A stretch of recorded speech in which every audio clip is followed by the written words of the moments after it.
होली की आत्मा।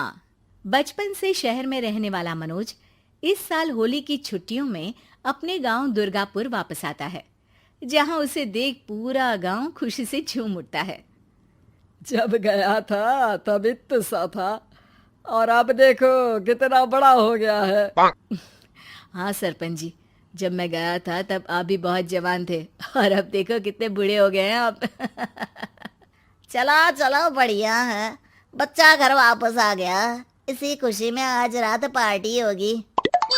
क्या बात है, गांव में भी पार्टियां होने लगी। वैसे अगर पार्टी की बात है तो आज क्यों सीधा होली पार्टी करते हैं।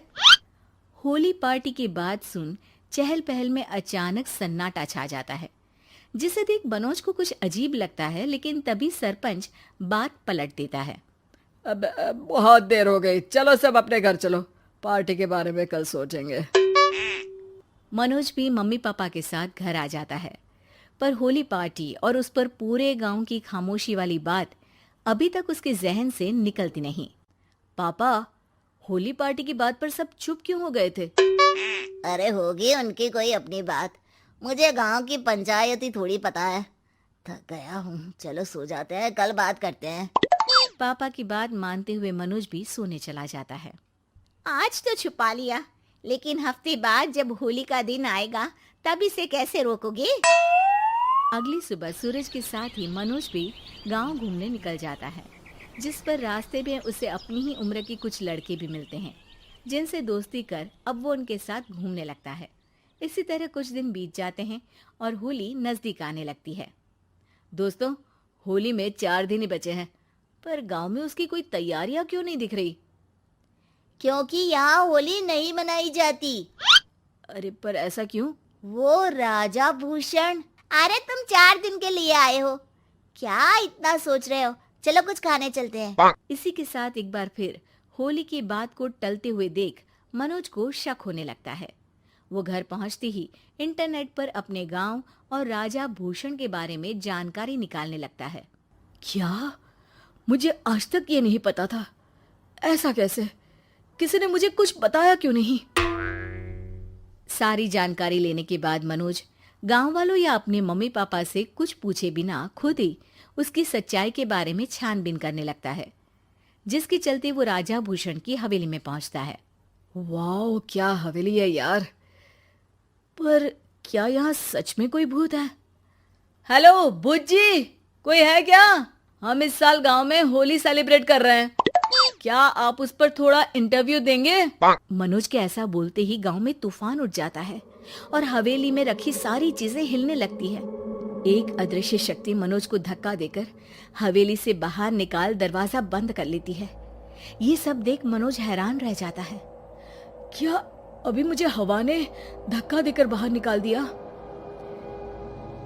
मेरे होते हुए इस गांव में कभी होली नहीं मन सकती, इसलिए दोबारा ऐसी कोशिश भी मत करना, अंजाम बुरा होगा। आवाज सुन मनोज हैरानी से इधर उधर देखने लगता है, पर उसे कोई दिखाई नहीं देता। वो गांव वापस आ जाता है, जहां तूफान की वजह से सब कुछ तहस महस हो चुका होता है। आखिर ये तूफान आया कैसे? ना ऐसा कोई मौसम था और ना ही हमने होली का त्योहार मनाने की बात की थी। सरपंच की बात पर कोई रिएक्शन दिए बिना मनोज चुपचाप अपने घर चला जाता है। इस तरह देखते ही देखते होली का दिन भी आ जाता है और मनोज रंग लेकर गांव में निकल जाता है, लेकिन गांव पूरी तरह खाली होता है। अरे त्योहार का दिन है, धूमधाम की जगह मातम क्यों मनाया हुआ है? मनोज की आवाज सुन सब अपने घर की खिड़कियां खोल के घर के अंदर से ही उसे वापस जाने के लिए कहने लगते हैं, पर वो किसी की नहीं सुनता।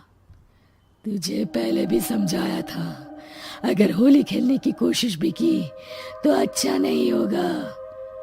अरे बात मान लो बेटा, तुम्हें सच नहीं पता। मुझे सब पता है। सालों पहले इस राजा ने एक अंधविश्वास फैलाया और आप लोग आज तक उसे मानते आ रहे हो। अरे बेटा, जब तुम पैदा भी नहीं हुए थे उससे भी बहुत पहले से इस गांव पर होली का श्राप है। अगर गांव में होली का त्योहार मनाया जाता है तो प्रलय आना पक्की बात होती है। राजा भूषण इस सब में नहीं मानते थे और त्योहार मनाने लगे, जिसके चलते होली वाले ही दिन पहले उनके बेटे की और फिर उनकी मृत्यु हो गई। तभी से गांव की रक्षा के लिए उनकी आत्मा उस हवेली में रह रही है। सबकी बातें सुन मनोज उलझन में पड़ जाता है। सोचना भी मत मनोज, अगर तुमने इस परंपरा को तोड़ने की कोशिश भी की तो उसका परिणाम इस गांव और गांव के लोगों के लिए अच्छा नहीं होगा। मुझे भी यकीन नहीं हो रहा कि आप लोग एक बेतुकी बात को मानकर सालों से रंगों के त्योहार को मातम की तरह मनाते आ रहे हो।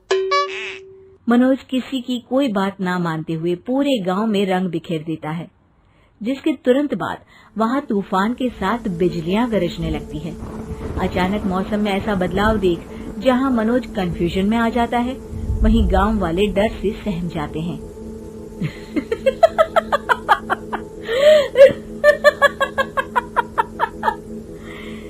इस लड़के ने हमारे जैसे सिर्फ अपने स्वार्थ के लिए नहीं बल्कि पूरे गांव की खुशियों के लिए यहाँ होली मनाई है, जिस वजह से अब इस गांव पर होली का श्राप टूटता है। ऐसा बोलकर राजा का भूत वहां से गायब हो जाता है, जिसके बाद गांव के लोग धूमधाम से होली मनाते हैं। खुशियों के रंग गांव में बिखरे ही होते हैं कि अगली सुबह अचानक मनोज कहीं गायब हो जाता है और एक बार फिर गांव में होली का नया राज शुरू हो जाता है।